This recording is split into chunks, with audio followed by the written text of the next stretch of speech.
Many of you have been in touch this week to tell me you think you left the Jehovah's Witness community only to find yourself getting too deep into an ex-Jehovah's Witness community.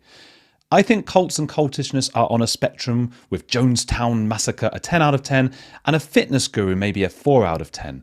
But I've spent the last couple of days looking at the cult of personality that is Lloyd Evans to see where he fits on that scale and whether you might still be in a bit of a cult. Well, I suppose with prostitution, it's a blurry line with regards to consent and where that, we don't know. That's the truth of it. You couldn't know a Thai prostitute. Well, I dated a sex worker in Thailand, but. Good morning, everyone. I know it's been a while, and I said I think I was done, but I felt this was very important. We need to warn the community. But before I get into that, I want to thank all of you so much for the wonderful comments, the emails, and phone calls of love and support.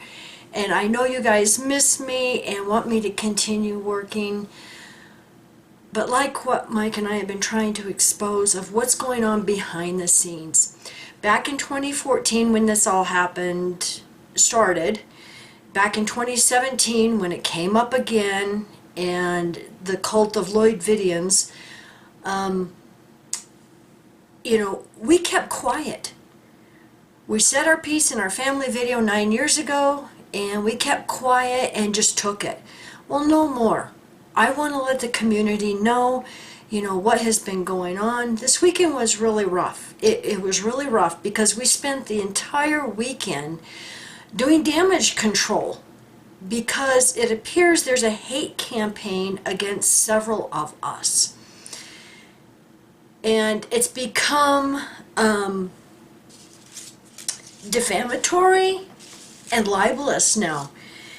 And I'm just going to put it all out there and let you know what had happened. Now, Mike did the video about someone accusing us of telling these disgusting jokes, and that was a lie. That's defamation, and it's slander. And then several started in, and there's someone on Twitter called Miss Mashimoto, and they started posting horrible things. They posted something horrible about Terry, which was slander and libelous, and they have to resort to lies because that's all they have. Now, if Lloyd really was a caring person that cared about the community and others, he would tell them to stop. But he's not. He's gone quiet, at least from this side.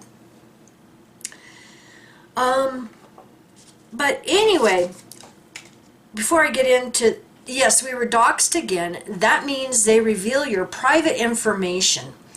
And before I get into that, I just want to explain something. This was one of the lies that they're putting out. Yeah, besides the jokes, and thanks a lot, Trevor. Back in 2014, we have 12.5 acres here, and we wanted to do something to help those leaving the cult. And we were talking to our accountant. She's a friend, she's a dear friend of ours, and she says, well, why don't you just get a 501c3, and then that way you can get money, grant money from the federal government, and put up like a shelter or halfway house. And what we were going to do is we were going to put up little cabins on our property and help people, because we know many have been thrown out of their homes, they've lost everything, and that's what we wanted to do. We honestly wanted to help people. It wasn't about money. It was never about money, because we wanted to get federal grants to build these little cabins and to be able to help people. So in 2014, we applied for a 501c3, and we received it from the state of New Mexico. That was 2014. Now, we didn't know what to call it. I mean, we had only been out of the organization a couple of years, and we were still Christians. So we just called it Mike Kim Ministries. Well, then Cedars immediately said, oh my God, they're starting their own church. He's called us the cult compound in New Mexico, very defamatory. And it was like, oh my God. Well, he took that application that we had applied for the state of New Mexico and he put it on his website, JW Survey, and doxed us back then. It had all of our information, our home address, our phone number, our full legal names, everything, and he put that on his website. We had to hire a lawyer to do a cease and desist. And then it wasn't until Mark Latham, told him, look, you're putting their life in danger by having this information on your website to the entire world. At that time, we were even getting death threats. Some guy in Phoenix really got angry and really threatened us. And we just threw up our hands and said, is it really worth it at this point? So we kind of forgot about our 501c3 corporation. It's like, well, we didn't really do anything with it. And I will state, we never made one dime from it. We never got any federal grants. We never even applied for any federal grants because of all the attacks from the cult of Lloydvidians back then. We just forgot about it. Well, then we got a notice from the IRS, the state IRS, the state taxation department, that we hadn't filed any returns. Well, we didn't know if we didn't do anything that we were told we would have 3 years. Well, then they sent a notice it was time to do a return. So that is when we filed for a dissolution of our 501c3. Lloyd, and if you don't understand what that means, look it up in the dictionary. That means we no longer have a 501c3. You see that right there, Lloyd? Dissolution. And this is dated December 5th, 2016. So for your little Lloyd girls to be posting on Twitter that we have a non-profit, tax exempt, and we're making money, that is a lie. This is a lie. And like I said, they have to resort to lying because they have nothing else. All right, now this Miss Mashimoto, many of us think that she might possibly be the same one that started the GoFundMe, but what a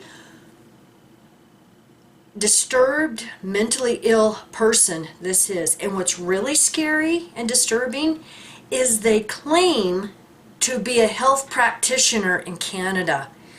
That is really scary because what she did is, as you can see from the screenshot, she's been putting our phone number, our address, and then even got to a point to where not only our full legal names, everybody knows who we are, that is our real legal names, but she put our daughter. So now she's dragging our family into this. Our innocent daughter who hasn't even been in the community for 10 years. That is disturbing. It gets worse.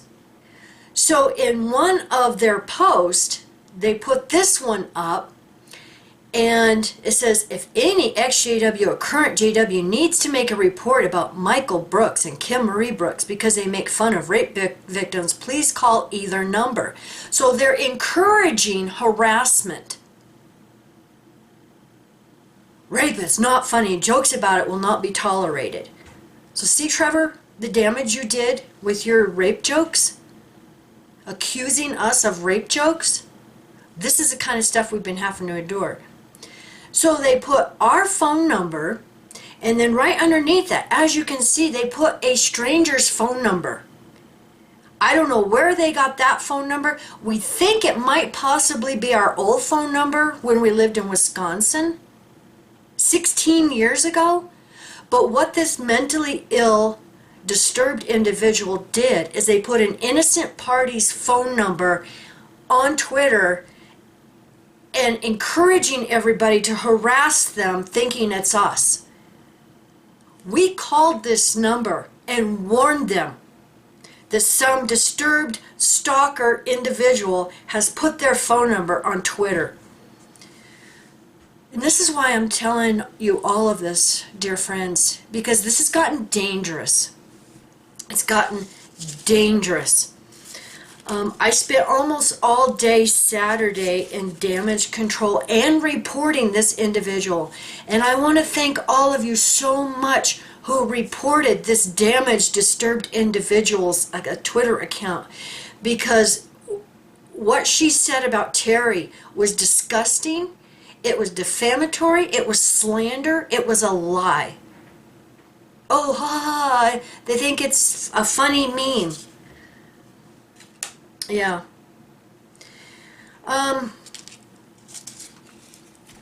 So like I said, it seems to be an all-out hate campaign against us.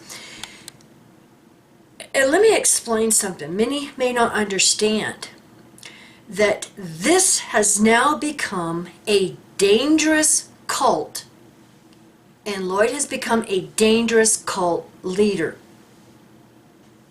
He doesn't care about people. He doesn't care about victims. And if he did care, he would tell them to stop.